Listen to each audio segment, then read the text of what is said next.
Anda sibuk berbicara tentang kiamat, tapi tak sadar bahwa kita sedang diburu oleh kematian yang boleh jadi lebih cepat datang dibanding apa yang kita pikirkan. Oleh karena itu, saya kira cukup selesai tentang persoalan ini. Dan saya juga menyarankan kepada kita semua, para ustadz, teman-teman, kiai dan sebagainya, ayo kita sama-sama bersinergi dengan baik, menghadirkan materi-materi yang bisa memberikan bekal-bekal positif bagi umat, yang setidaknya bisa meningkatkan keimanan, kedakwaan di hadapan Allah Subhanahu wa Ta'ala dengan cara yang benar.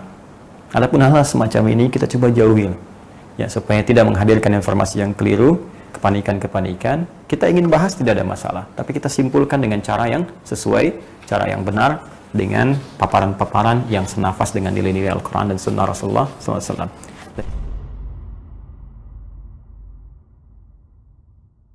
Bismillahirrahmanirrahim. Assalamualaikum warahmatullahi wabarakatuh. Alhamdulillah, wassalatu wassalamu ala rasulillah wa ala alihi wa sahbihi wa man walah wa ba'du.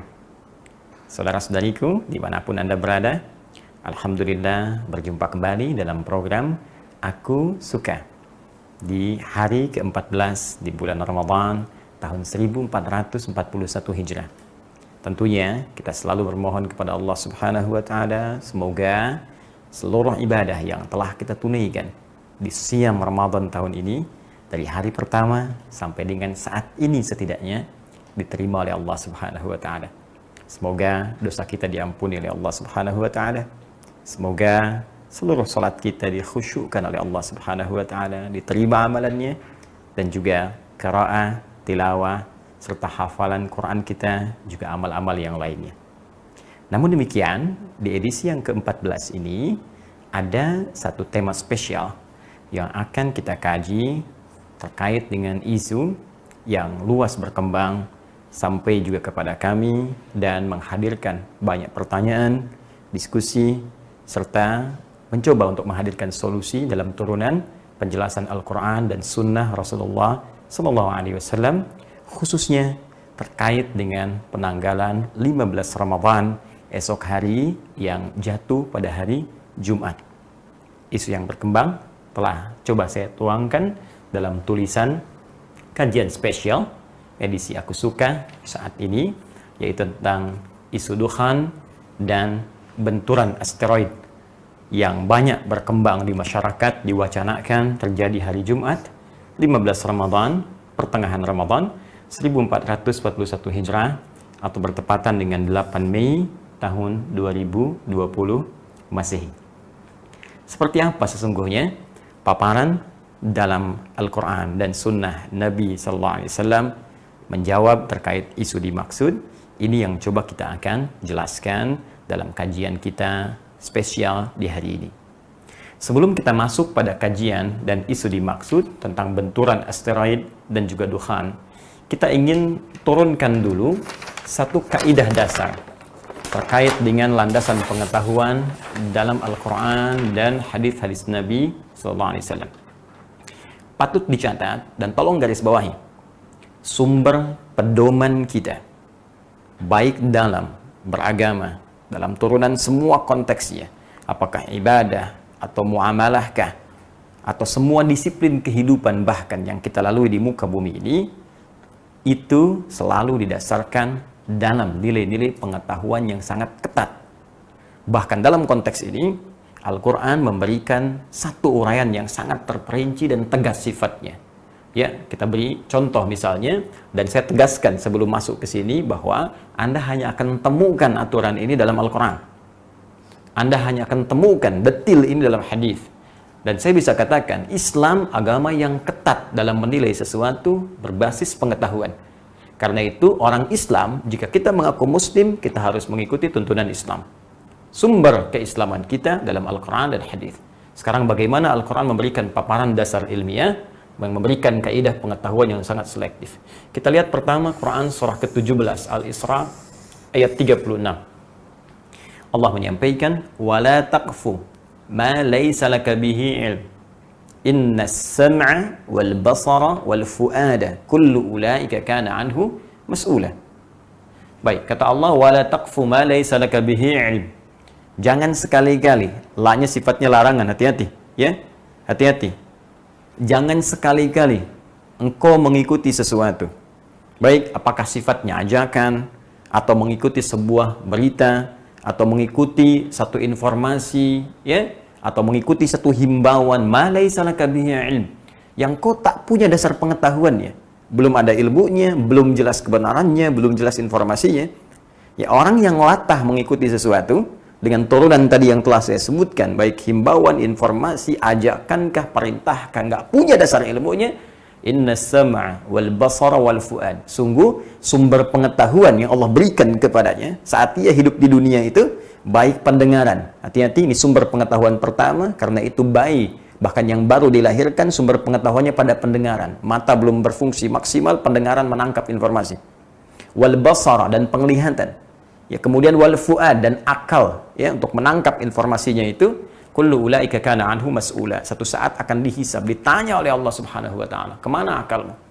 Ya, kemana matamu? Kemana pendengaranmu? Kemana sumber informasimu? Kenapa enggak kau lacak dulu secara detail informasinya, baru engkau simpulkan langkahmu, apakah engkau akan ikuti, apakah engkau akan diam, kemudian kau bisa respon sesuai dengan akal sehat dan pandangan kebeningan jiwamu. Baik, ini bagian pertama. Jadi dasar di ayat ini, kaidah dasar dalam Islam, seluruh aktivitas itu, ya, mesti punya dasar ilmu. Nah, ini poinnya. Kaidah kedua, jika terjadi kasus, disebutkan di Quran surah ke-49 Al-Hujurat ayat yang ke-6. In ja'akum fasiqun, bahkan dibuka dengan kalimat iman. Ya, Allah sampaikan, ya ayyuhalladzina amanu, hei semua orang-orang yang beriman tanpa kecuali. Karena di sini menggunakan alladzina, disebutkan 1080 kali dalam Al-Qur'an. Ya, mencakup semua tanpa kecuali. Laki-laki, perempuan, besar, kecil, tua, muda, sepanjang dia punya iman.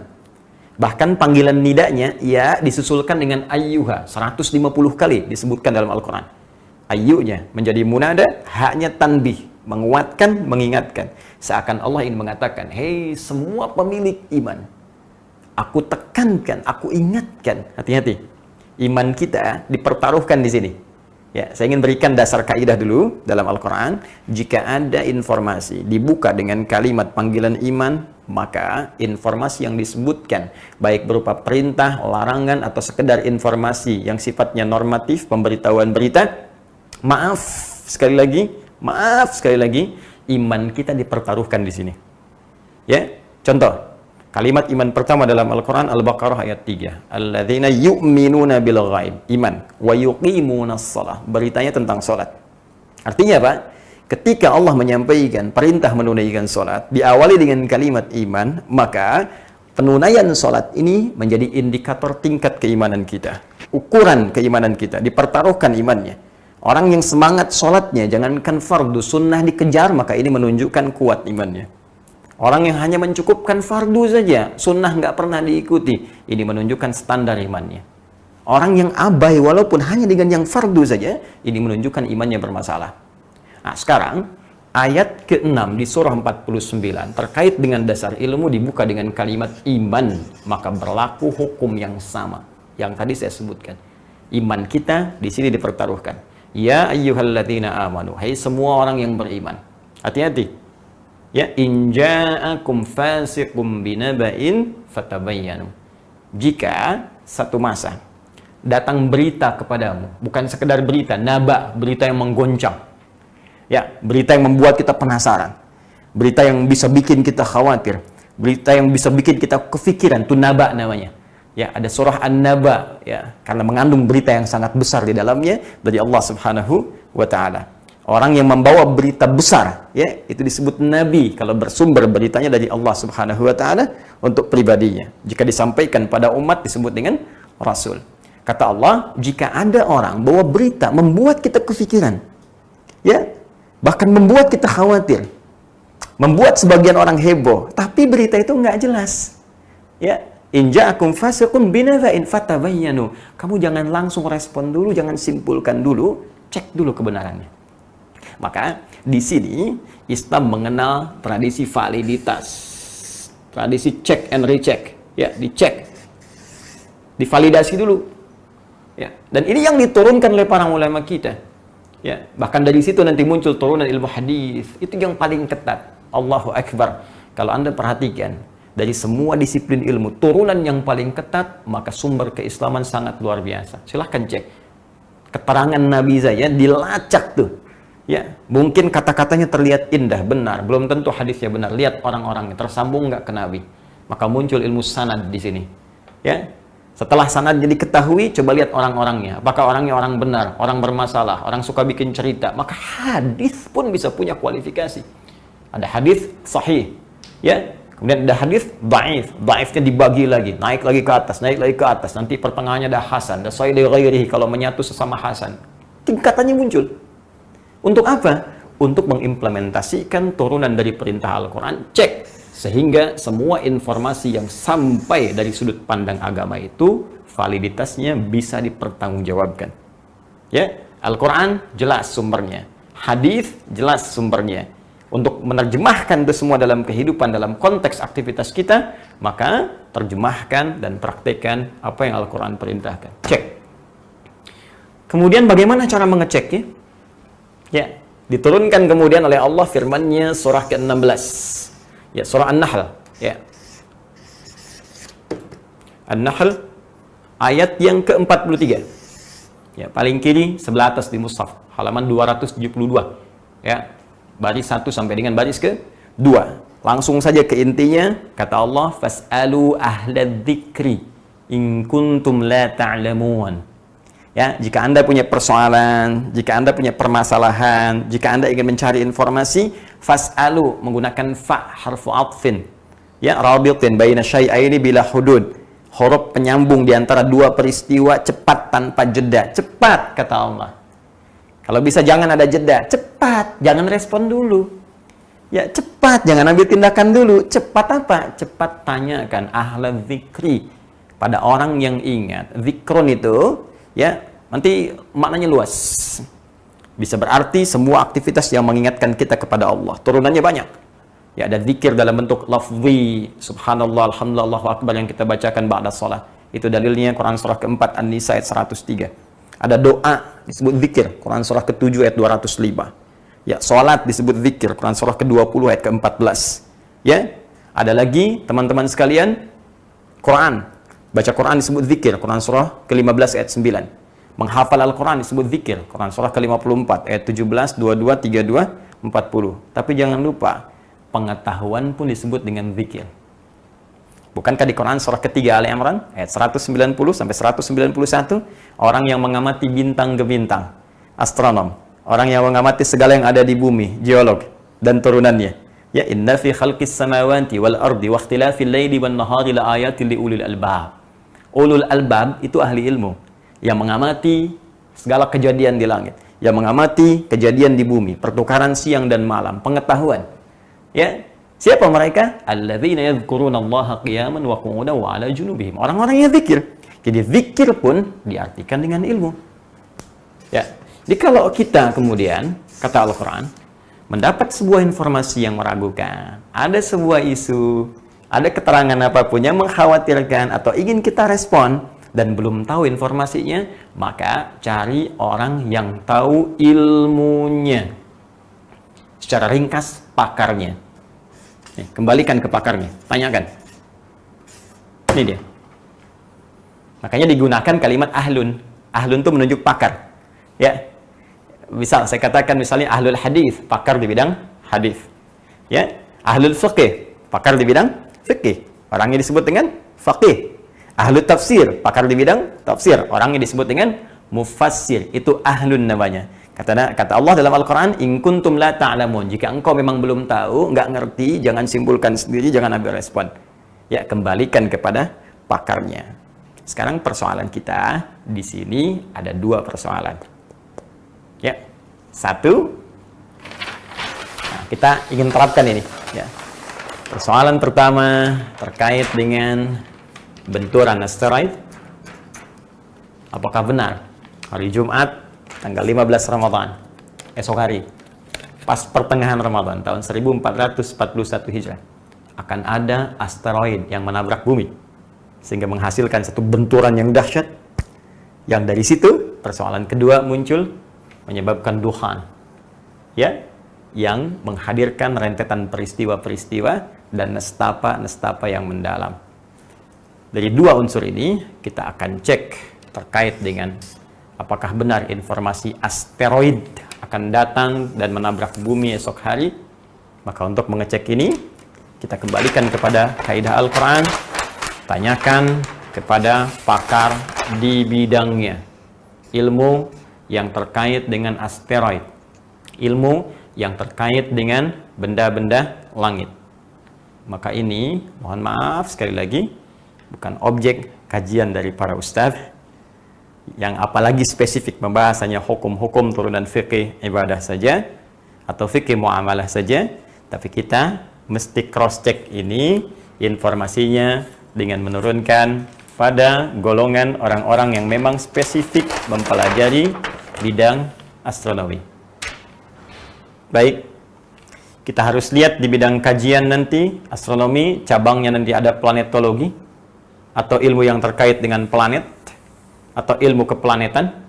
Ya, objek bahasan dari sini diantaranya asteroid, ya, atau disebut dengan planetoid, atau planet minor, ya istilahnya. Lembaganya kita cek, karena bukan Ustadz Adi Hidayat, bukan UAH yang berwenang di sini. Ya, kita harus cek memang yang pakar, astronom-astronom yang mengkaji persoalan ini. Maka kita punya lembaga otoritatif, LAPAN misalnya, ya, Lembaga Penerbangan dan Antariksa Nasional, ya, ada Observatorium Bosca di Bandung, ya, ada NASA di Amerika dengan bidang khususnya misalnya Xenios, ya. Nah, ini kita coba gali. Karena saya bukan bidangnya di sini dan ini lembaga otoritatifnya, sekarang coba kita biasakan buka informasi yang disampaikan oleh LAPAN seperti apa, demikian Bosca, demikian juga dengan NASA dengan bidang spesifiknya yang membahas tentang persoalan-persoalan antariksa, khususnya benda-benda langit yang terkait erat dengan pendekatannya ke bumi. Yuk, pelan-pelan kita simak informasi dari lembaga-lembaga ini, karena saya khawatir begini, jangan-jangan mereka aja tenang-tenang saja gitu. Mereka yang tahu tentang, mohon maaf, tentang planet-planet, tentang antariksa, mereka santai-santai aja. Jadi sebagai bahan pengetahuan diinfokan, kok kita yang kurang pengetahuan di bidang, yang bukan pakar jadi heboh gitu. Ya, mari kita lihat dulu ya, bismillah, pelan-pelan. Ya, mohon izin supaya kita belajar bersama. Ini saya telah turunkan keterangannya berdasarkan sumber baik dari LAPAN ataupun juga dari NASA. Saya telah turunkan ini data-datanya dan nanti kita coba turunkan bersama. Ya. Asteroid yang diduga besok itu akan mengarah mendekat ke bumi. Ya, ini bahasa yang mungkin paling enak untuk bisa didengar. Mengarah mendekat ke bumi. Ya, jadi bukan konteksnya membentur gitu ya, membentur apalagi menabrak ya. Nah, ini disebutkan oleh para ahli di LAPAN, Bosca, juga NASA. Ini asteroid 2016 HP6 ya, 2016 HP6 HP6 ini namanya. Jadi nanti ada banyak asteroid yang diidentifikasi, yang bahkan dari sejarah ke belakang pernah juga diurutkan dan untuk memudahkan diberi nama ya. Misal nanti di tanggal 9 September, 14 September tahun lalu, ya ada juga kan yang mendekat ke arah bumi. Kemudian nanti di bulan Mei yang 2018, ingat saya juga ada juga. Ini jenisnya sama, yang 2018 dengan ini. Nah, ini yang hari Jumat, ya teman-teman, esok hari, yang diidentifikasi mendekat ke bumi. Nah, ini jenisnya. Lalu bagaimana datanya? Ya. Pertama, kecepatan ia itu 5,72 km per detik per second, ya, per second. Jadi 5,72 km per second, ya. Baik, pelan-pelan. Yang kedua, waktu ia mendekati bumi, waktu universalnya, ya, universal time-nya, UT, itu ada pada hari Kamis, hari ini. Pukul 21.48, tapi universal time, ya. Karena sifatnya universal time, maka kemudian ini kalau kita arahkan ke waktu Indonesia bagian barat, maka setidaknya jamnya akan serupa dengan jam 4.48 pada hari Jumat. Jumat subuh.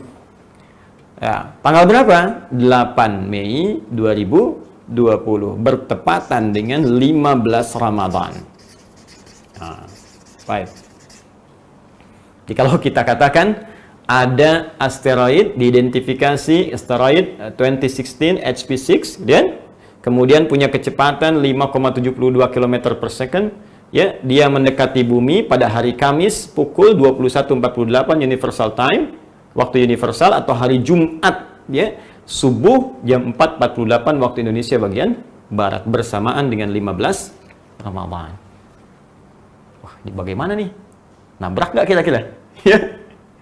Belum selesai informasinya. Kita turunkan dulu informasi dimaksud supaya lebih bisa sempurna dan kita bisa pahami dengan jelas. Bismillahirrahmanirrahim. Yuk kita lihat. Ini baru 2. 3. Jaraknya, walau kecepatannya 5,72 km per second, tapi jaraknya dari bumi 1,66 juta kilometer.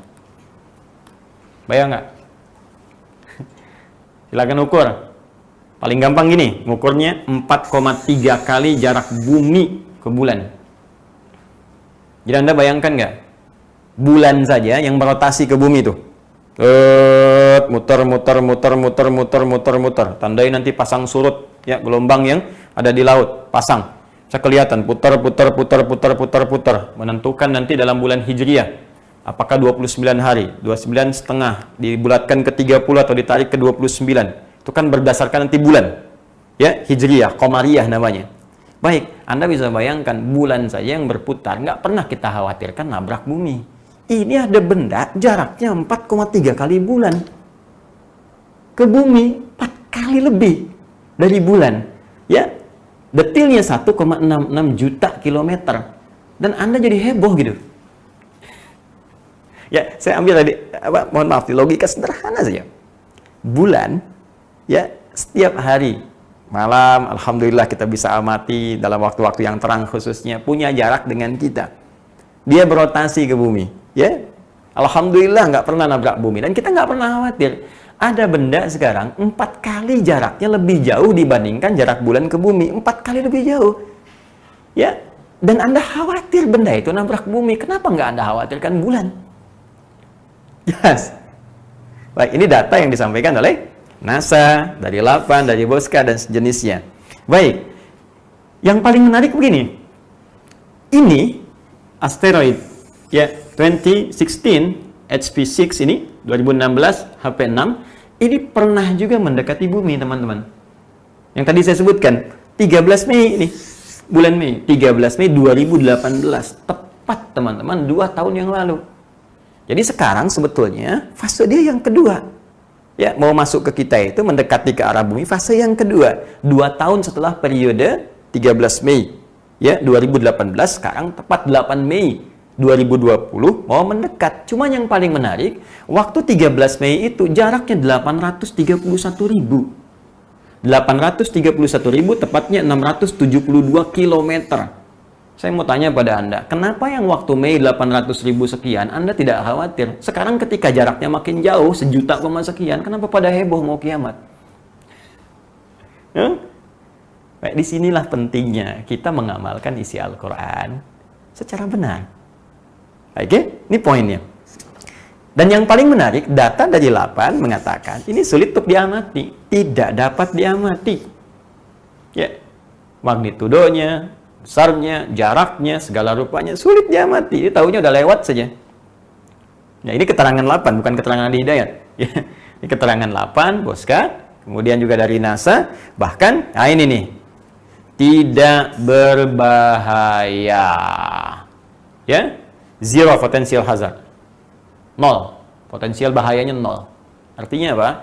Jadi dari lembaga yang otoritatif, baik NASA, kan? Kemudian juga ada LAPAN, ada Boska, dan tentunya juga di Eropa punya, negara-negara lain juga punya. Yang paling menarik, mereka tidak pernah menyimpulkan bahwa benda itu, asteroid 2016 HV6 itu akan membentur dengan bumi. Ini analisis lembaga otoritatif. Karena itu saya tidak melihat satu gejolak di media misalnya, ya, baik sifatnya online ataupun yang lain yang berisi media-media yang otoritatif untuk mengabarkan berita. Saya tidak melihat di Amerika ada heboh misalnya, di Eropa ada heboh, atau tetangga-tetangga kita ada heboh. Kan orang Islam itu bukan di Indonesia saja, di Arab banyak orang Islam.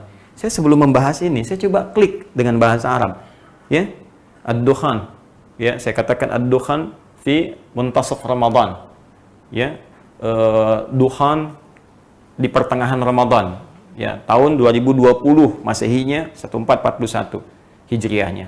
Nggak ada berita, yang keluar malah hukum rokok. Bagaimana hukum rokok? Dukhan kan dalam bahasa Arab juga asap rokok, ya. Di tadkhin tuh merokok, dukhan tuh rokok. Maka yang keluar malah hukum rokok. Ini Anda bayangkan gitu, ya, orang Arab santai-santai aja. Ya, yang di Eropa santai-santai, di Amerika sampai. Kenapa di Indonesia jadi pada sibuk? Nah, ini saya ingin kembalikan kepada aspek ilmiahnya dulu. Jadi kalau ada kekhawatiran bahwa rangkaian akan ada tabrakan, akan ada ini, akan ada itu, saya kira itu satu reaksi yang berlebihan, ya, dan menurut saya hal demikian ada baiknya untuk kita koreksi kembali, sehingga dengan itu lebih menjadikan kita umat yang berilmiah, umat yang berilmu, dan ilmunya disandarkan pada keterangan Al-Quran dan Sunnah Rasulullah SAW. Ini bagian yang pertama. Jadi kita mendudukan sesuatu sesuai dengan akurasi informasinya. Di sini pun saya mengatakan saya bukan pakar di bidang astronomi, karena itu saya merujuk keterangan para astronom dari lembaga-lembaga yang terpercaya atau otoritatif. Nah, tinggal persoalan yang kedua. Kita lihat, kembalikan ke awal, mohon maaf, bismillah. Ini saya pakai flip chart ya untuk hari ini supaya memudahkan dibolak-baliknya. Dukhan. Ya. Allahu Akbar. Teman-teman, apa itu dukhan? Apa kaitannya dengan 15 Ramadan? Ya kan? Kemudian, apa dampak-dampaknya? Dan lebih penting, dari mana sumbernya? Itu yang paling utama. Nah, maka dalam konteks ini, saya ingin coba batasi dulu. Dukhan memang benar dimasukkan pada satu di antara 10 tanda-tanda yang sangat spesifik tentang akan mendekatnya atau terjadinya kiamat. Bahkan jelas turun surahnya langsung, Allah berikan keterangan surah Ad-Dukhan. Ya, fartaqib yawma ta'tis sama'u bidukhanim mubin. Ya, berhati-hati, semakin mendekat nih. Ya, khususnya nanti pada saat langit mulai mendatangkan satu asap, dukhan, asap yang nyata. Ya, dan banyak tafsiran di situ. Ya, bahkan Imam Al-Qurtubi memberikan 3 tafsiran utama. Ya, beliau mengutip keterangan para sahabat, ada yang mengatakan ini dukhan pertanda kiamat akan tiba. Ada tafsiran-tafsiran lain, ada tafsiran-tafsiran berbeda, tapi umumnya kebanyakan sepakat itu adalah asap tanda kiamat, yang asap ini bukan asap yang dihasilkan dari satu fenomena-fenomena di bumi. Ya, tapi memang spesifik turun dari langit. Makanya kalimat Qur'annya, ya, yauma ta'tis sama'u bidukhanim mubin. Pada hari saat langit mendatangkan asap yang menutupi wilayah-wilayah bumi sehingga gelap, padat, sesak, dan seterusnya, dan berlangsung dalam periode yang cukup lama. Tapi saya tidak akan masuk ke situ dulu. Apakah benar ada keterangan yang menyebutkan dukhan ini akan muncul di 15 Ramadan? Ini poinnya. Nah, sejauh ini informasi-informasi yang menyampaikan tentang kejadian 15 Ramadan itu bisa dilacak di satu kitab. Saya sudah cari kitabnya, saya sudah keluarkan langsung kepada intinya supaya mudah untuk bisa kita pahami. Kitabnya namanya Kitabul Fitan. Ini langsung saya print out-kan dan langsung ke isinya ke dalam supaya saya bisa perkenalkan dengan lebih baik. Ini ya, Kitabul Fitan. Karya Syekh Al-Hafidh Abu Abdullah Nu'aim bin Hamad Al-Marwazi. Ya, jadi Syekh Al-Hafidh Abu Abdullah Nu'aim bin Hamad Al-Marwazi. Ini saya sudah keluarkan dengan tahqiqnya langsung. Ya, dari manuskripnya juga diambil di Britania di Inggris, ya. Kemudian oleh muhakkik ini yang akan mengeditorialnya, ya, yang akan menganalisis naskahnya, diturunkan kembali sampai kemudian dicek validitasnya dan kaitan-kaitan dengan keaslian naskahnya, sampai juga penulisnya, biografinya dan sebagainya.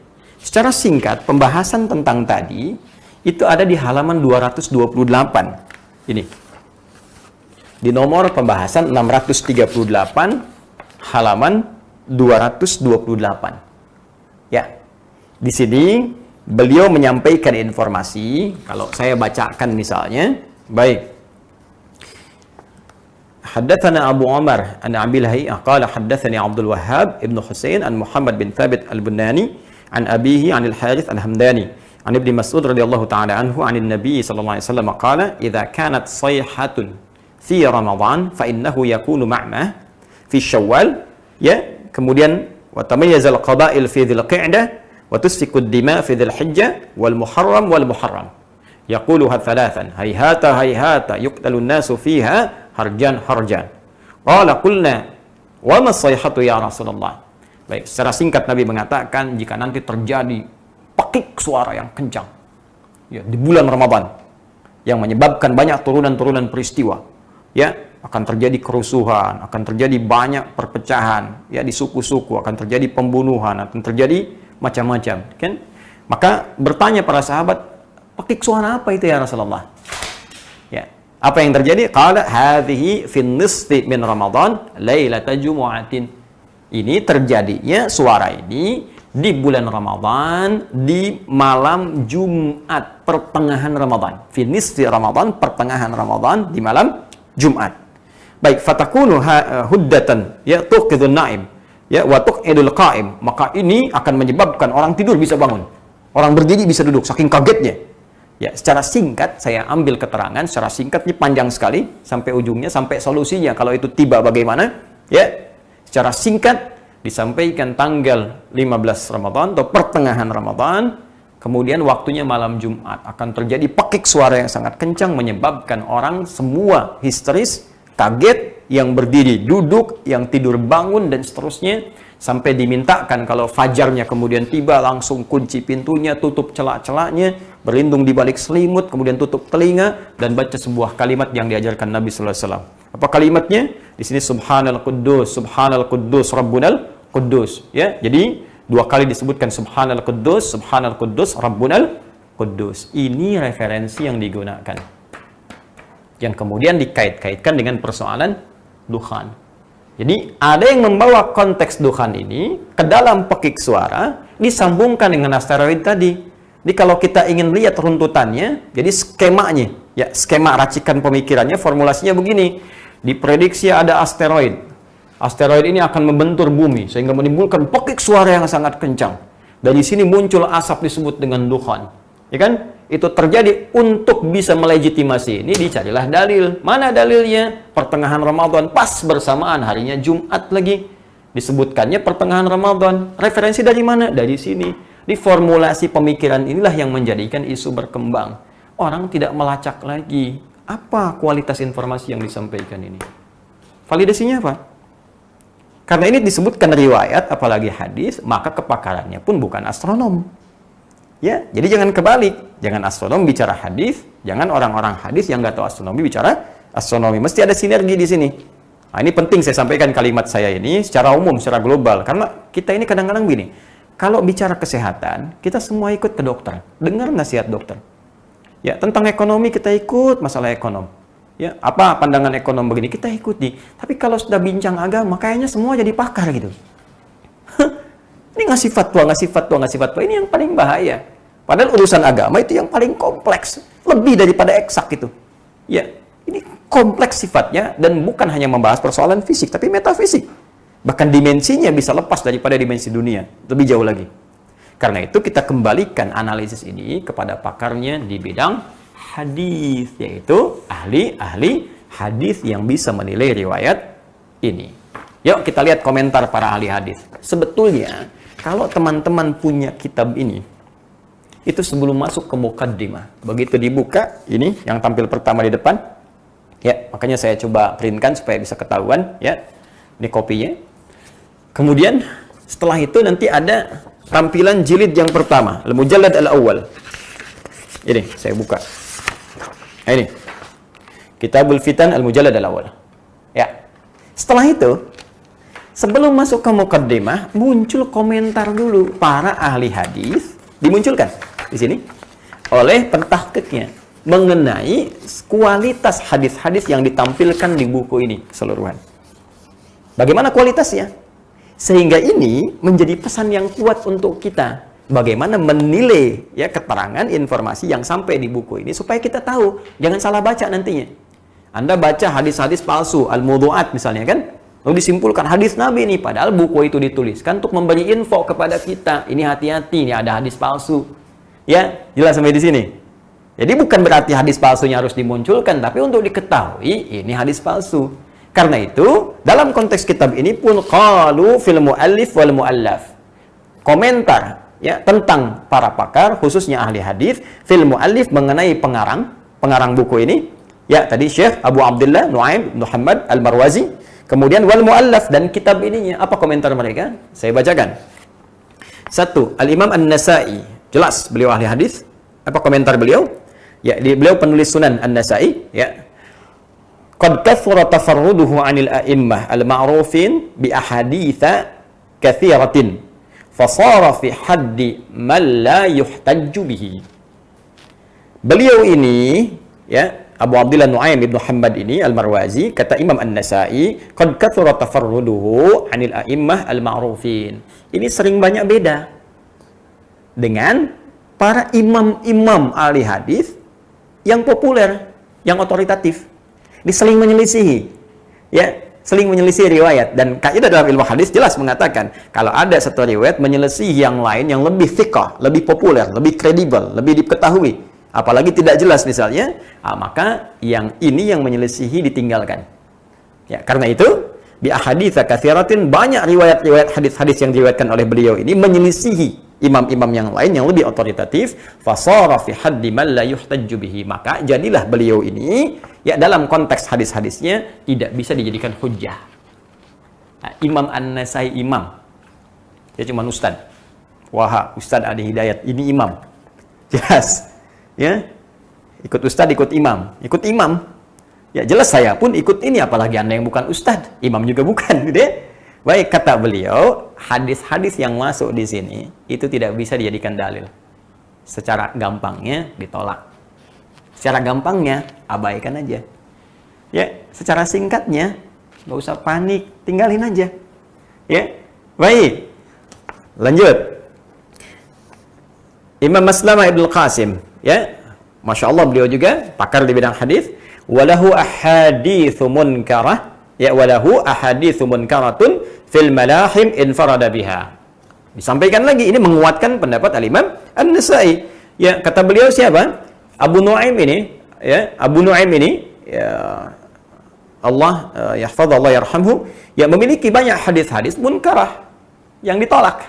Fil malahim, dalam bab malahim, ya wa tafarrada biha, dan cuman beliau yang nulis sendiri, yang lain enggak. Ini menarik ya. Jadi kadang-kadang sering nulis-nulis riwayat-riwayat yang lain tuh nggak dapetnya hadisnya dari mana gitu. Cuma ini yang menyendiri. Oke, teruskan lagi. Imam Az-Zahabi, ya, ini sangat lebih otoritatif lagi ya dalam konteks jarah wa ta'dil, dalam menilai apakah orang ini termasuk orang-orang otoritatif, kredibel atau bukan. Baik. Bagaimana keterangan beliau? Yuk kita lihat. Nu'aim, Allahu Akbar, min kibari awiyatil ilmi. Min kibari awiyatil ilmi. Nu'aim ini bin Hamad Al-Marwazi ini, ya hafizahullah, beliau ini termasuk orang yang ahli ilmu. Objektif penilaiannya. Lakinnahu, tapi la tarkanun nafsu ila riwayatihi. Kemudian yang paling menarik, wala yajuzu li ahadin an yuhtajja bihi. Ya. Allahu Akbar. Wala yajuzu li ahadin an yahtajja bihi. Cuman sayang, saya nih nggak bisa condong untuk ngambil riwayatnya. Bahasanya halus ya. Jadi nggak langsung mencela, nggak, oh ini bid'ah nih, ini pelaku gini. Tuh, coba lihat adabnya para imam. Ya, adabnya imam. Bid'ah nih, ini, wah ini ahli ngarang-ngarang. Tidak. lembut kalimatnya. Beliau itu ahli ilmu, banyak ilmunya. Cuman hati ini kayaknya nggak condong riwayatnya. Dan bagi teman-teman yang akan mengambil hadisnya, ya, saya nggak merekomendasikan, kata beliau. Tuh bahasanya. Ya, oke. Waqad sannafa kitab al-fitan. Setelah itu beliau mengatakan, beliau telah menulis kitab al-fitan. Fa'atta fihi bi'ajaiba wa manakira. Maka fa'atta fihi, maka beliau menghadirkan dalam kitab ini yang saya maksudkan tadi, ya bi'ajaiba wa manakira, dengan berita-berita heboh dan hadis-hadis yang diingkari atau informasi-informasi yang disandarkan pada Nabi tapi tidak diakui oleh para ulama. Jadi beliau, walaupun penulis kitab ini Abu Abdullah Nu'aim bin Muhammad Al-Marwazi mengatakan ini hadis dari Nabi SAW, tapi para ahli hadis menolaknya, menggolongkan ke dalam hal-hal yang harus diingkari, menyebutnya dengan sesuatu yang tidak digunakan sebagai hujjah, nggak bisa dipakai sebagai dalil, bahkan ada yang lebih kencang mengatakan hadisnya palsu, dan seterusnya. Dan saran para ulama hadis bahkan sudah jangan terlalu serius. Kata para ulama hadis jangan terlalu serius. Tapi mohon maaf, kita pun mesti adil. Saya coba ingin tanya lah teman-teman yang pernah menyampaikan riwayat ini, pernah lihat kitabnya nggak? Itu pertanyaan saya. Jangan-jangan Anda sepotong-sepotong saja. Ambil, apalagi yang nggak pernah lihat sama sekali, heboh, awas besok dukhon aja nggak tahu Anda apa. Saya mau tanya, Anda saja yang meriwayatkan informasi ini, yang menyampaikan, pernah lihat kitab itu nggak? Dugaan saya, besar kemungkinan belum pernah lihat. Dalam arti melihat itu benar-benar membaca dengan teliti. Ya, kalau lihat begini, Anda barusan lihat juga. Oh, lihat Ustaz. Ya. Yang saya maksudkan membaca dengan teliti. Anda mesti ingat, di halaman tadi, teman-teman, 228 yang ini, yang hadis nomor 638, sebetulnya beliau pun bukan ingin menguraikan tentang peristiwa kiamat. Abu Nu'aim ini bukan ingin berbicara tentang peristiwa kiamat. Anda mesti tahu, ini termasuk satu rangkaian dari 9 halaman pada sebuah judul yang beliau beri nama di halaman 224. Ini ada babnya. Apa babnya? Ma yudhkaru min alamati minas sama ma yudhkaru. Ya, hal yang akan disebutkan ini min alamati minas sama, termasuk tanda-tanda, ya, fenomena yang dapat nampak di langit, kelihatan dari langit, fiha, ya, fin qita'i mulki Banil Abbas. Tanda-tanda itu terkait dengan berakhirnya kekuasaan, ya, dinasti Abbasiyah, Bani Abbas. Jadi sebetulnya ini rangkaian, satu informasi dari rangkaian yang sangat banyak yang bercerita tentang berakhirnya kekhalifahan Bani Abbas itu. Diantaranya pernah terjadi satu pekikan besar yang terjadi pada bulan Ramadan. Dan kalau Anda baca di sini ada jelas dari yang bagian pertamanya. Ya, kalau saya mau runtutkan begini, nomor 622, ya, tadi kan 638, ini dari 622 dimulainya. Haddatsana al-Walid bin Muslim, haddatsana Syekh an Yazid bin Walid al-Khuzai an Ka'ab qala alamatun qita'i mulki waladil Abbasi humratun tadhharu fi jawi as-sama' wa hadhihi takunu fi ma bainal 'ashri min Ramadan ila 15. Allahu akbar. Ya, disampaikan bahwa tanda-tanda akan berakhirnya kekuasaan dinasti Abbasiyah itu, ya, dari generasi-generasi Al-Abbas, humratun tadhharu fi jawi as-sama', ada kemerah-merahan tampak dari langit-langit, ya. Kemudian ini terjadi di antara tahun 10, di antara tanggal 10 sampai 15 di bulan Ramadan. Yang paling menarik, wawahiyatun fi ma bainal isyin ila rabi wal isyin min Ramadan. Dan ada juga diprediksi antara 20 sampai 24 ini. Jadi ini bukan hanya bicara tentang 15, bicara dari 10, bicara dari 15, bicara dari 20, bicara dari sampai 24. Cuma nanti ini ditambah-tambah dengan cerita-cerita. Bahkan nanti ada juga keterangan terjadi di masa kekhalifahan atau kepemimpinan As-Sufyani yang kedua. Sudah pernah kejadian dulu. Gitu. Jadi ini pun sebetulnya bukan ingin bicara dukhan. Kitab ini bukan bicara tentang kiamat. Jadi tidak relevan. Kalau Anda mengaitkan 3 persoalan tadi, ya mohon maaf, ayat Quran tentang dukhan dibawa ke peristiwa 15 Ramadan karena buku ini, ya. Kemudian dalilnya dibenturkan dengan akan adanya benturan asteroid dari informasi 8. Sekarang saya buktikan sendiri, kita cek bersama.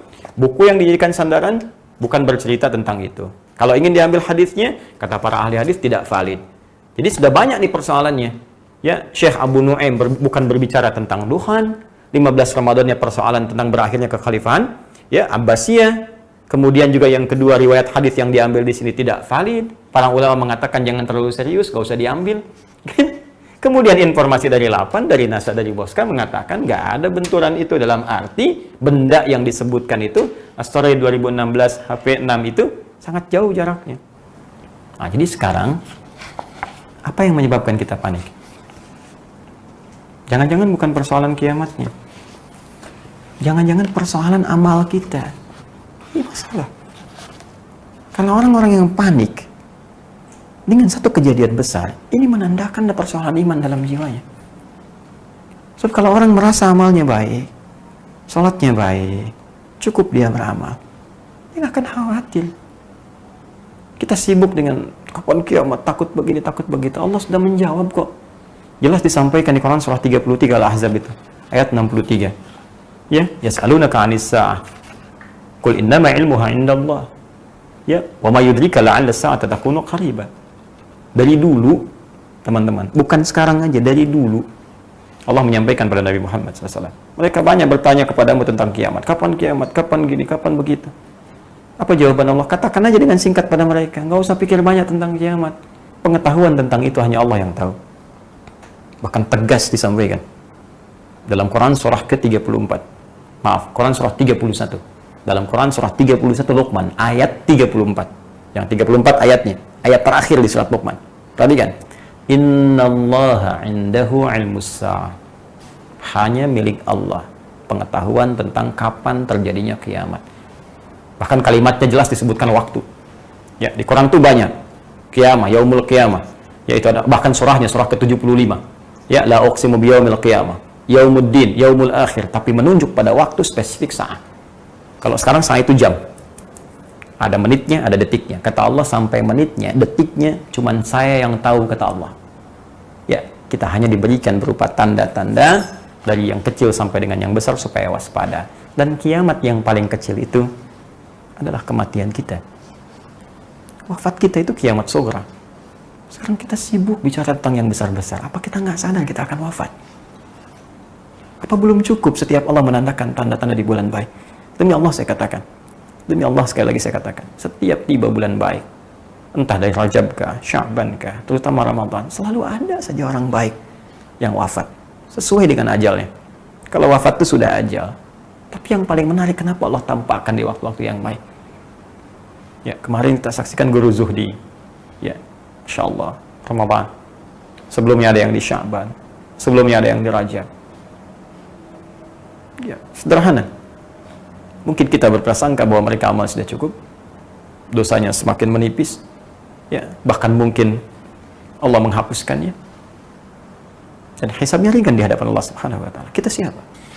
Kita siapa? Berapa ayat Quran sudah kita hafalkan sebagai bekal menuju Allah? Tahu dari mana salat kita selama ini diterima oleh Allah Subhanahu Wa Taala? Siapa yang bisa membebaskan diri dari riya ketika beramal dengan harta? Sudah yakin akan diterima? Anda sibuk berbicara tentang kiamat, tapi tak sadar bahwa kita sedang diburu oleh kematian yang boleh jadi lebih cepat datang dibanding apa yang kita pikirkan. Oleh karena itu, saya kira cukup selesai tentang persoalan ini. Dan saya juga menyarankan kepada kita semua, para ustadz, teman-teman, kiai dan sebagainya, ayo kita sama-sama bersinergi dengan baik, menghadirkan materi-materi yang bisa memberikan bekal-bekal positif bagi umat, yang setidaknya bisa meningkatkan keimanan, kedakwaan di hadapan Allah Subhanahu Wa Taala dengan cara yang benar. Adapun hal-hal semacam ini kita coba jauhi, ya, supaya tidak menghadirkan informasi yang keliru, kepanikan-kepanikan. Kita ingin bahas tidak ada masalah, tapi kita simpulkan dengan cara yang sesuai, cara yang benar, dengan paparan-paparan yang senafas dengan nilai-nilai Al-Quran dan Sunnah Rasulullah SAW. Dan kita hindarkan celaan-celaan. Kita jauhi makian-makian. Ini bukan waktunya, ini bukan ruangnya, ini bukan tempatnya. Yang kita harus lakukan, semua bersinergi untuk beramal soleh dan membangun nilai-nilai kebaikan. Saya kira ini yang dapat saya jelaskan, dan boleh jadi, dan sangat mungkin terjadi, ada banyak kesalahan dari apa yang telah saya ucapkan, saya sampaikan, dan sangat terbuka bagi diri saya untuk menerima masukan-masukan sehingga kita bisa mengoreksi bersama dan kembali kepada jalan-jalan kebaikan yang benar sesuai dengan apa yang dikehendaki oleh Allah Subhanahu wa taala, pencipta semua manusia kita tanpa kecuali. Semoga Allah merahmati kita. Semoga Allah memberikan keberkahan pada kita. Semoga Allah memberikan ridha kepada kita dan semoga Allah memakmurkan negeri kita tercinta Indonesia dan memberikan nilai-nilai kebaikan dan mengangkat wabah COVID-19 atau corona yang sekarang tengah kita hadapi. Subhanakallahumma wa bihamdika asyhadu an la ilaha illa anta astaghfiruka wa natubu ilaik. Allahumma ya rabbal alamin wa akhiru da'wana alhamdulillahi rabbil alamin. Assalamualaikum.